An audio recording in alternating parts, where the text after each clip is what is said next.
Hello everyone, how are you all? Hope all of you are doing good. तो हम लोगों ने जो है एस्ट्रोलॉजी का सीरीज़ स्टार्ट कर दिया है। स्टार्टिंग का जो वीडियो था, जो फर्स्ट वीडियो था एस्ट्रोलॉजी के ऊपर, उसमें हम लोगों ने राशि के बारे में डिस्कस किया था कि कैसे हम राशि के बारे में पता लगाएं विदाउट मेमोराइजिंग, रटना ना पड़े चीज़ों को समझ के। तो उसी को ही हम कंटिन्यू करेंगे आज। और एक चीज़ मैं बता दूं कि जो लोग वैदिक न्यूमरोलॉजी का कोर्स करना चाहते हैं तो 15 जून से वैदिक न्यूमरोलॉजी का नया बैच शुरू होने वाला है। आप एनरोल कर सकते हो अभी। दूसरा जो है एस्ट्रोलॉजी का, अगर कोई इंटरेस्टेड है एस्ट्रोलॉजी सीखना, तो 22 जून से नारी प्रेडिक्टिव एस्ट्रोलॉजी का कोर्स स्टार्ट होने वाला है, तो आप उसमें भी एनरोल कर सकते हो। Okay, so let's start. तो हमारा जो पहला वीडियो था उसमें हमने जेमिनी, जो जेमिनी राशि है, जेमिनी ज़ोडिएक है, उसके ऊपर हम लोगों ने डिस्कस किया था कि उसका क्या क्या नेचर है, एलिमेंट क्या है, ठीक है, प्लैनेट या फिर लॉर्ड कौन है। तो ऐसे हम लोगों ने डिस्कस किया था, तो उसी को हम आज कंटिन्यू करेंगे। तो आज हम पढ़ेंगे कर्क राशि, यानी कि कैंसर। तो कैंसर की अगर मैं बात करूं तो कैंसर का जो एलिमेंट है वो है वाटरी एलिमेंट।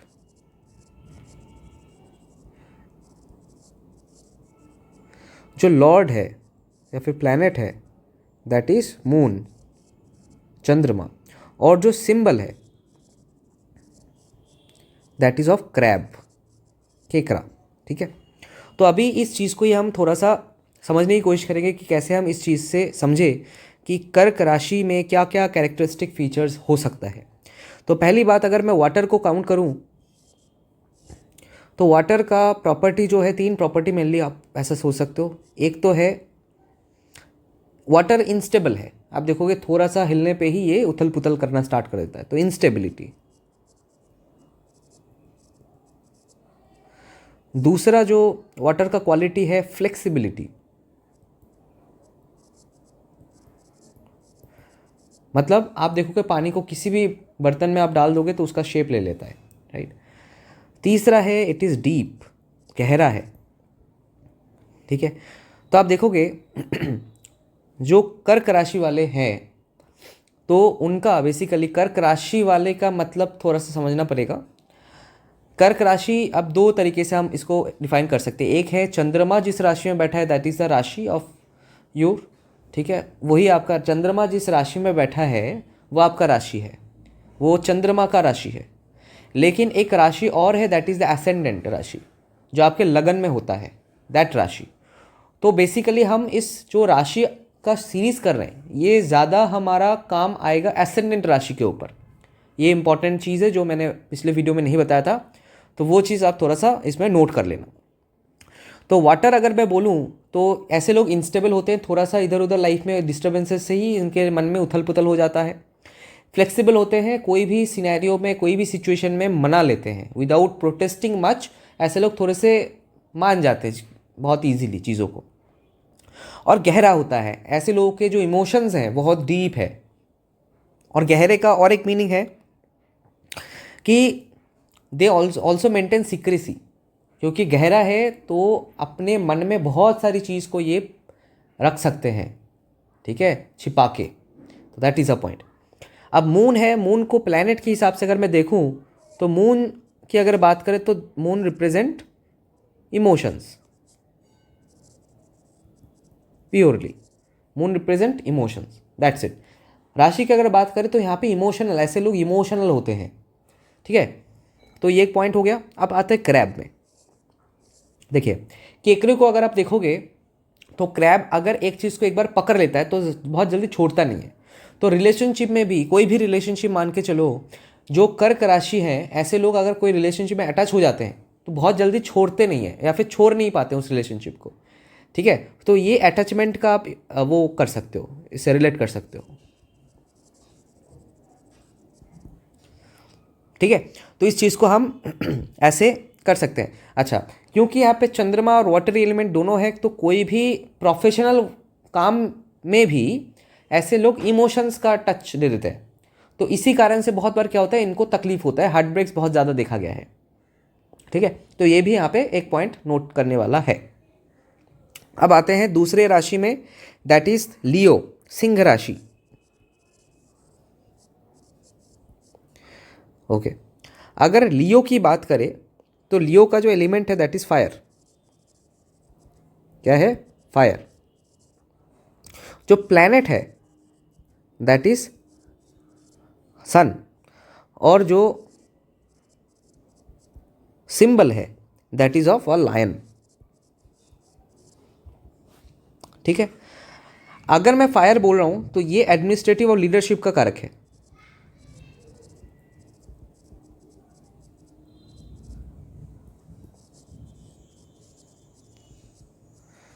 ठीक है, और अगर मैं सन बोल रहा हूं तो सन, आप देखोगे कोई भी पर्टिकुलर सेक्टर का या फिर कोई भी जगह का जो एनर्जी गिवर है, मतलब आप ऐसा बोल सकते हो जो एग्जैक्टली चीज़ों को कंट्रोल करता है, दैट इज सन।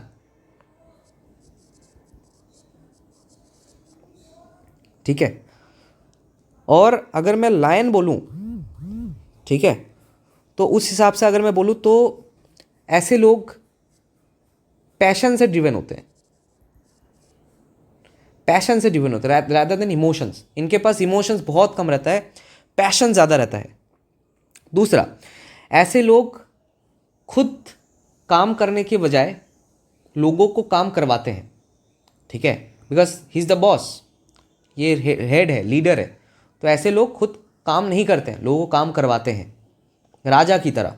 ठीक है, आप इसको ऐसे ही बोल सकते हो, लायन या फिर सन, दिस रिप्रेजेंट किंग।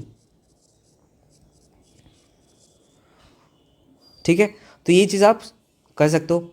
दूसरा, ऐसे लोग डिसिप्लिन होते हैं और अपने उसूलों के पक्के होते हैं। आपको पता है राजा का नेचर डिसिप्लिन्ड एंड अपने उसूलों की पक्का। ठीक है, और जो लास्ट पॉइंट है दैट इज शो ऑफ। ठीक है, शो ऑफ किस चीज़ का शो ऑफ करते हैं? पावर का, शो ऑफ द पावर। ठीक है, तो आप यहाँ पे लिख सकते हो शो ऑफ पावर। ठीक है, तो ये बहुत एक इंपॉर्टेंट पॉइंट है इधर। तो ये हो गया हमारे सिंह या फिर लियो वाले का कैरेक्टरिस्टिक्स। ठीक है, और एक चीज़ यहाँ पे बहुत इंटरेस्टिंग चीज़ है, आप देखोगे एक राजा ऐसा है, अगर कोई राजा का क्वालिटी है वो बहुत इंटरेस्टिंग है कि अगर इसका जो शत्रु है ना, शत्रु के हाथ में अगर हथियार नहीं है तो राजा जो है इफेक्ट नहीं करता है। ये उन लोगों का उसूल होता है। वार में जो युद्ध होता था पहले, अगर ओपोनेंट राजा के पास हथियार नहीं है तो ये नियम नहीं होता है उस टाइम पे अटैक किया जाए। तो बिल्कुल वैसे ही राजा जैसे कि लियो वाला, क्योंकि किंग को रिप्रेजेंट करता है, अगर इनके शत्रु भी वीक होता है और शत्रु है लेकिन उस टाइम पे कोई पर्टिकुलर इंस्टेंटेनियस मोमेंट में वो वीक है, उनको सहारा की ज़रूरत है, तो ऐसे लोग उनको हेल्प भी करते हैं इरेस्पेक्टिव ऑफ द रिलेशन खराब हो अच्छा हो फ़र्क नहीं पड़ता, अगर वो प्रॉब्लम में है तो ये लोग हेल्प करने जाते हैं। तो इसी वजह से बहुत बार इनको परेशानी भी होता है ऑब्वियसली, क्योंकि आप अपने शत्रु का अगर हेल्प करने जा रहे हो there is a very high risk, तो वो भी आपको ध्यान में रखना है। ठीक है, तो ये हो गया हमारे लियो वाले का नेचर। अभी आते हैं दूसरे राशि में, दैट इज वर्गो, मतलब कन्या राशि। अब कन्या राशि का जो एलिमेंट है वो है अर्थी एलिमेंट, और जो प्लैनेट है दैट इज मर्क्यूरी, और जो सिंबल है, आप देखोगे एक लड़की है जो अकेली है, अलोन गर्ल ऐसा बोल सकते हो। ठीक है, बहुत सारी जगह पे बहुत सारे सिंबल है इस पर्टिकुलर चीज़ का, लेकिन हम मोटा मोटा ऊपर ऊपर से अकेला गर्ल जैसा ही हम इसको कंसिडर करेंगे तो समझना आसान होगा हमारे लिए। तो अभी देखिए, अगर मैं अर्थ ये पर्टिकुलर वर्ड को यूज़ कर रहा हूँ, इट मीन्स ऐसे लोग हवाए हवाए बात नहीं करते हैं, बहुत स्टेबल है, स्टेबिलिटी। ठीक है, स्टेबिलिटी है। ठीक है, मरकरी क्या है? Mercury that is communication. अब इस चीज़ को अगर मैं कनेक्ट करूं तो ऐसे लोग हवाए बातें नहीं करते, मतलब ऐसा ना मैं ये कर दूंगा, मैं वो कर दूँ, नो, ये बहुत सोच के स्टेबिलिटी के साथ बात करते हैं बिकॉज ऑफ दिस अर्थी एलिमेंट इन कम्युनिकेशन। ऐसे लोग बहुत सोच समझ के लिमिटेड कम्युनिकेशन करता है। अर्थ मीन्स लिमिट, तो लिमिटेड कम्युनिकेशन करता है, ठीक है। और क्योंकि मर्क्यूरी है तो कैलकुलेटिव पावर भी होता है और लॉजिकल थिंकिंग भी होते हैं इन लोगों के पास, और फिक्स्ड होता है, ठीक है। तो इट इज़ वेरी इंपॉर्टेंट, मतलब ऐसा नहीं कि आज कुछ लॉजिकल सोचा और कल वो चीज़ को चेंज कर दिया अपने दिमाग में, ऐसा भी नहीं। या फिर ऐसा भी नहीं आज कुछ बोला कल कुछ और बोल रहा है, it is not like that. अर्थ है तो फिक्स्ड है, तो ये फिक्स्ड भी बोल सकते हो, इट इज़ फिक्स्ड, ठीक है। अब इसमें जब हम अलोन की बात करूं तो अलोन मीन्स इंडिपेंडेंट। तो ऐसे लोगों के, मतलब ऐसे लोगों को ज़्यादा कोई किसी के ऊपर डिपेंडेंट होना नहीं पड़ता है, ना ये चाहते हैं, और ये अकेला ही सक्षम रहता है काम करने में, ठीक है। और ऐसे लोगों के जो इमोशंस होते हैं वो बहुत बैलेंस्ड होते हैं, दे हैव बैलेंस्ड इमोशंस,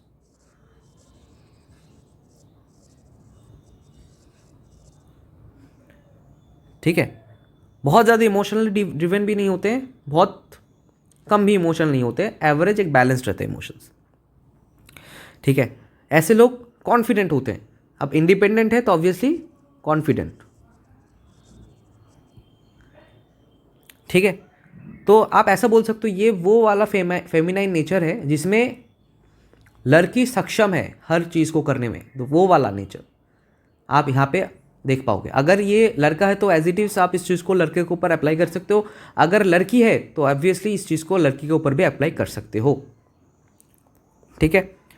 तो ऐसे हम इस चीज़ को देख सकते हैं, ठीक है। तो यहाँ पे हम कैलकुलेटिव भी लिख सकते हैं, कैलकुलेटिव, ठीक है। अब आते हैं इसके बाद आता है लिब्रा। इट मीन्स तुला राशि। तुला राशि का जो एलिमेंट है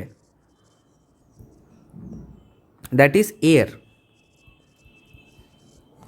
जो प्लैनेट है दैट इज वेनस, और जो सिंबल है that is of balance. Balancing type का एक आपको दिखेगा सिंबल। तो अगर मैं एयरी नेचर की बात करूं तो they are very creative,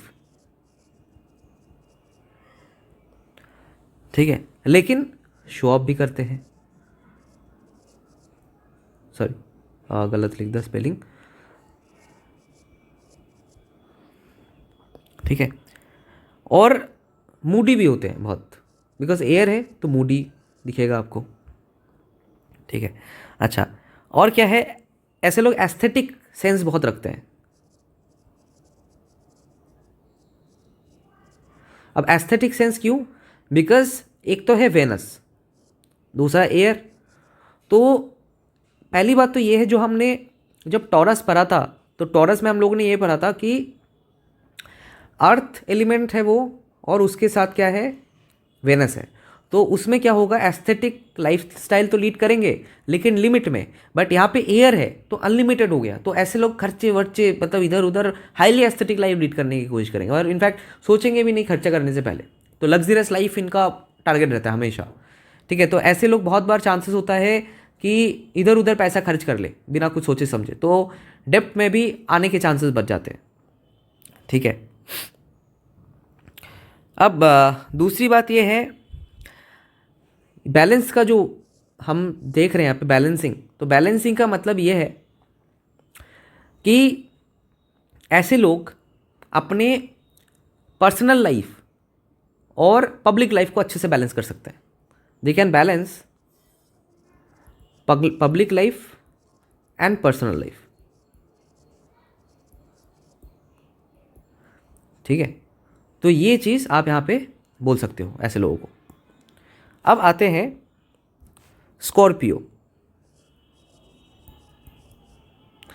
Scorpio means वृश्चिक।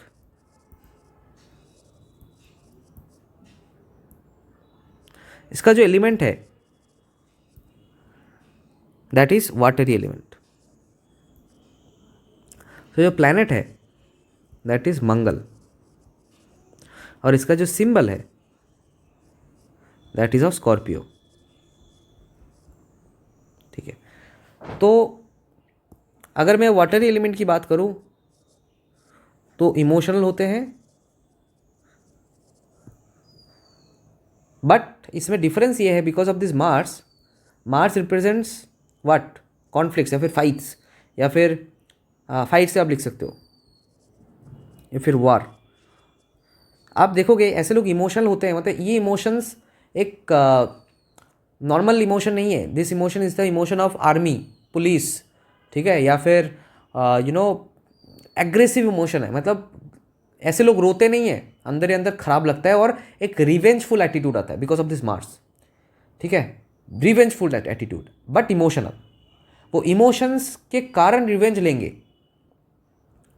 ठीक है, और वाटर क्यों है डीप, मतलब मैंने बताया था वाटर डीप है, तो क्योंकि डीप है तो ऐसे लोग इस चीज़ को दिखाएंगे भी नहीं इजीली, सीक्रेट रखेंगे अपने इमोशंस को। और स्कॉर्पियो है तो वर्किंग पैटर्न यहाँ पे डिपेंड करता है। तो वर्क आप देखोगे डंग मारता है स्कॉर्पियो, सामने से नहीं, पीछे से। तो पीछे से जो बार होता है वो ऐसे लोग बहुत अच्छे से करते हैं, फ्रॉम बैक, मतलब अटैक फ्रॉम बैक। तो रिवेंजफुल एटीट्यूड होता है, और रिवेंजफुल अगर ऐसे लोग भूलते नहीं हैं, कुछ भी चीज़ लंबे टाइम तक याद रखते हैं, जब टाइम मिलता है तो पीछे से बार करते हैं। अब वाटर है तो थोड़े से डरपोक टाइप के होंगे, मार्स है तो एग्रेसिव होंगे, मतलब अटैक तो करेंगे, लेकिन वाटर है तो थोड़ी सी इमोशनल नेचर भी होगा। तो होगा क्या, सामने से नहीं करेंगे, पीछे से करेंगे, एंड बहुत बहुत बुद्धि के साथ करेंगे। ठीक है, so that is all about Scorpio. अब आते हैं दूसरे जो राशि है उसमें, जो कि है सैजिटेरियस, मीन्स धनु। अगर धनु राशि की बात करें तो इसका जो एलिमेंट है दैट इज फायर। जो प्लैनेट है दैट इज जुपिटर, और जो सिंबल है दैट इज ऑफ बॉडी और हॉर्स, मतलब शरीर और हेड दोनों कंबाइन है एक पर्टिकुलर ह्यूमन बीइंग का और एक घोड़े का। तो it's a combination of human body plus horse. आप सिंबल देखोगे तो समझ में आएगा आपको। नाउ अब सिंपल वे में फायर की बात करूँ तो एडमिनिस्ट्रेटिव पावर या फिर एडमिनिस्ट्रेटिव थोड़ा एटीट्यूड रहेगा, लीडरशिप क्वालिटी। जुपिटर है तो आप ऐसा बोल सकते हो, अगर फायर है तो फायर इज किंग, और अगर जुपिटर है तो दैट इज गुरु। तो आप ऐसा बोल सकते हो, ऐसे लोग वो मतलब कंबाइन करेंगे तो राज दरबार का जो गुरु होते हैं, ठीक है, तो वो आप बोल सकते हो, मतलब जैसे कि द्रोणाचार्य हो गया, ठीक है, तो वैसे टाइप के राज दरबार के गुरु, वो पद इनको मिलता है। ठीक है, और देखा गया है कि ह्यूमन बॉडी और हॉर्स का कॉम्बिनेशन है, तो आप ऊपर पोर्शन ह्यूमन है और नीचे वाला पोर्शन घोड़े का है। ठीक है, और हाथ में वीपन है, क्या वीपन है, एक बो एंड एरो है। तो बो एंड एरो के हिसाब से अगर मैं बात करूँ, पहली बात तो ये है, अगर हॉर्स है तो स्पीड रिप्रेजेंट करता है, ह्यूमन बॉडी है या फिर ह्यूमन ऊपर वाला पोर्शन ह्यूमन का है तो the brain part is of human, तो इस मीन्स बुद्धि, वाइसनेस ऑफ ह्यूमंस। और हाथ में जो बो एंड एरो है दैट रिप्रेजेंट एक्यूरेसी। तो आप इसको कंबाइन करके बहुत आसानी से चीज़ों को डिफाइन कर सकते हैं। ऐसे लोग एक्यूरेट होते हैं, अपने काम पे फोकस्ड होते हैं, ठीक है, बुद्धि होता है और स्पीड होता है, ऐसे नहीं कि लेजी, और उसके साथ साथ बहुत नॉलेजेबल होते हैं। ठीक है, और इनफैक्ट इनके पास जो नॉलेज होता है, इनके नॉलेज को यूज़ करके इनसे जो ऊपर वाले पोस्ट है, हो सकता है बॉस हो या फिर उसके सीनियर्स हो, इनके पास आके ज्ञान लेंगे। तो ये भी आप कनेक्ट कर सकते हो। ठीक है, तो ये हो गया हमारा सैजिटेरियस। नाउ उसके बाद क्या आ रहा है, कैप्रिकन।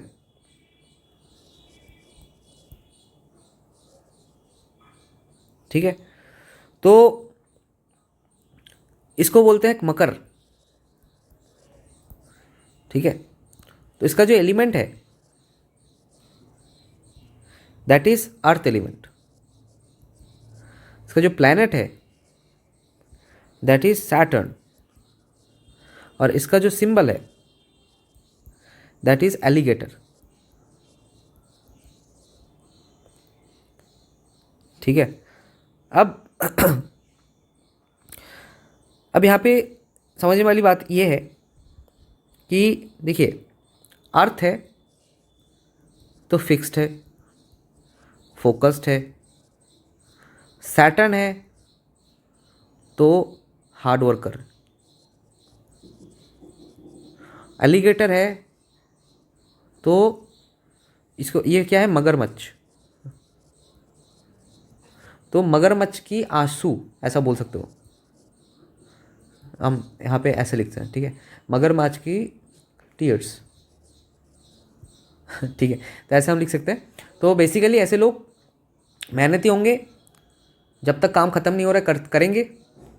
ठीक है, लेकिन उस चीज़ को ऐसा दिखाएंगे, इनके पास बहुत कुछ होते हुए भी ऐसे दिखाएंगे कि मेरे पास कुछ नहीं है।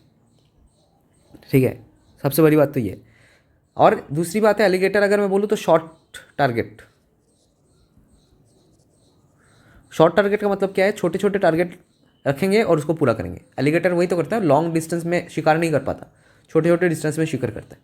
तो वो चीज़ यहाँ पे आप अप्लाई कर सकते हो। तो ऐसे लोग हार्ड वर्किंग तो होंगे, फिक्स्ड काम भी करेंगे और शॉर्ट डिस्टेंस में काम, शॉर्ट टारगेट में काम करेंगे, लेकिन ऐसा दिखाएंगे कि मेरे पास कुछ नहीं है, मैं कुछ कर नहीं पा रहा हूँ, मतलब मैं मगरमच्छ के आंसू की तरह, ऐसा आप बोल सकते हो। ठीक है, तो इस चीज़ को आप ऐसे समझ सकते हो। अच्छा, उसके बाद क्या है, यहाँ पे और एक चीज़ है, ऐसे लोग हार्ड वर्क करेंगे लेकिन शो ऑफ नहीं करेंगे। सॉरी,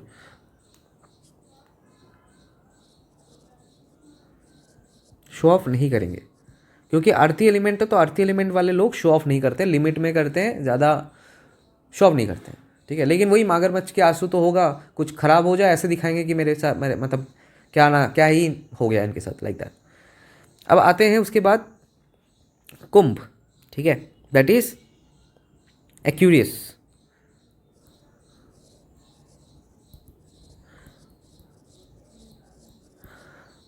एलिमेंट क्या है, एयर।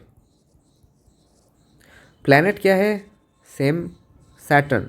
अब यहाँ पे आपको डिफरेंस मिलेगा एक चीज़, सिंबल क्या है, घड़ा। ठीक है, तो घड़े को इंग्लिश में क्या बोलते हैं, कोई भी ऐसा पॉट बोल सकते हैं, पॉट। ठीक है, अब अगर मैं एयर एलिमेंट की बात करूँ, सैटर्न की बात करूँ, ऐसे लोग हार्ड वर्किंग होते हैं लेकिन नॉट फिक्स्ड और नॉट फोकस्ड। ठीक है, और हवा है तो हवाई बातें की तरह आप बोल सकते हो। तो ऐसे लोग जितना करेंगे उसके ज़्यादा शो ऑफ करेंगे, तो यहाँ पे आएगा शो ऑफ।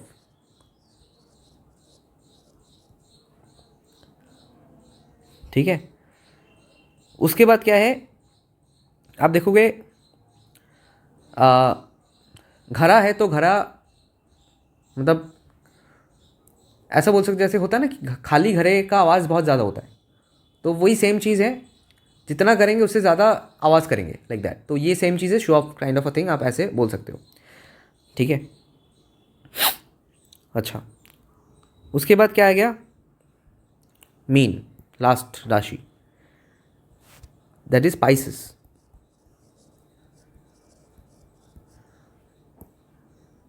तो इसका जो एलिमेंट है दैट इज वाटर, और इसका जो प्लैनेट है दैट इज जुपिटर, और इसका जो सिंबल है दैट इज फिश, और जो कि ऑपोजिट है, मतलब एक दो फिश है, दो फिश एक दूसरे के ऑपोजिट है। ठीक है, ऐसा आप सिंबल देखोगे। तो अब वाटर है तो इमोशंस है। ठीक है, डेप्थ है, जुपिटर तो नॉलेज है। तो नॉलेज अगर कैरी ऑन करेंगे तो कैसे करेंगे, इन डेप्थ नॉलेज होंगे इसके पास, ठीक है। और यहाँ पे फिश शाइन है, तो इमोशंस हैं और फिश शाइन है और अपोजिट है। इसका मतलब जहाँ पे थोड़ा सा सिचुएशन इधर उधर होता है वहाँ से अपोजिट डायरेक्शन ले लेंगे, सिंपल है, ठीक है। ऐसे लोग आपके सपोर्ट में नहीं रहते। अगर थोड़े से डर जाते हैं, मतलब कोई भी अनइवन सिचुएशन होता है तो ये उल्टा डायरेक्शन लेते हैं, ठीक है, अपोजिट डायरेक्शन लेके भाग जाएंगे। तो ये हम ऐसे समझ सकते हैं इस चीज़ को, ठीक है। तो आई थिंक आपको समझ में आया होगा कि कैसे हम कोई भी राशि को एक्सप्लेन करते हैं। हालांकि राशियों का और भी बहुत एक्सप्लेनेशन हो सकता है, आप मतलब पूरा दिन हो जाएगा तब भी एक्सप्लेनेशन ख़त्म नहीं होगा, बट मोटा मोटा जो एक आइडिया होता है कि हम कैसे राशियों को एक्सप्लेन कर सकते हैं, ठीक है। अब इसके साथ साथ आप जैसे कि मूवेबल, डुअल एंड स्टैटिक, जो उसका भी आप कर सकते हो, यहाँ पे ऐड ऑन कर सकते हो, ठीक है। मूवेबल है तो एक्सप्रेसिव है, स्थिर है तो अंडर एक्सप्रेसिव है, डुअल है तो on the basis of situation express करता है, तो एक्सप्रेसिव सिचुएशंस उसमें आपका यहाँ पे ऐड ऑन हो सकता है, मूवेबल, डुअल और फिक्स्ड राशि के हिसाब से अगर मैं एक्सप्लेन करूँ। तो ऐसे ही हम बहुत सी चीज़ों को यहाँ पे इन्वॉल्व कर सकते हैं और एक्सप्लेन कर सकते हैं, लेकिन मोटा मोटा ऐसे हम चीज़ों को करते हैं, ठीक है। This is enough right for prediction. तो आप कोई भी, अब इसको कैसे करना है, जो आपका एसेंडेंट होगा, एसेंडेंट मीन्स जो ये जो आपका जो घर है, this is the first house, हम पढ़ेंगे इसके ऊपर, this is the second house, this is the third house, the fourth house, the fifth house, sixth, seventh, eighth, ninth, 10th, 11th and 12th। अब इसके ऊपर कुंडली का हम विश्लेषण करेंगे आगे आने वाले वीडियो में, कैसे इसको बनाया जाता है। तो ये जो फर्स्ट हाउस है, इसको बोलते हैं फर्स्ट हाउस। तो इसमें जो नंबर लिखा रहेगा, मान लो 6 लिखा है या फिर कुछ और नंबर लिखा है, तो 6 लिखा है मतलब क्या बोलेंगे हम इसको, वर्गो। तो 6th राशि इज द वर्गो। तो एसेंडेंट में अगर जो राशि लिखा है उसका जो नेचर है वो हम ऐसे, ये जो हमने पढ़ा है, तो वर्गो का अगर मैं क्वालिटी करूं तो इसमें आ जाएगा ये वाला। तो ये जो जो क्वालिटीज़ है वो उस इंसान के अंदर, उसके काम करने के तरीके में, उसके काम करने में वो चीज़ आपको दिखेगा, ठीक है। So this is very important to know. बाकी तो कॉम्बिनेशंस है, प्लानिटरी एस्पेक्ट्स है, प्लानिटरी है, हाउसेस कॉम्बिनेशन है, वो अलग चीज़ है। बट मोटा मोटा एसेंडेंट को देख के हम उस चीज़, उस पर्टिकुलर पर्सन का इमोशनल स्टेट और काम करने का तरीका बहुत अच्छे से हम पता लगा सकते हैं, ठीक है। तो थैंक यू सो मच, आज के लिए इतना रहने देते हैं। फ्यूचर वीडियो में ये हो गया हमारे राशि वाले सेक्शन कंप्लीट।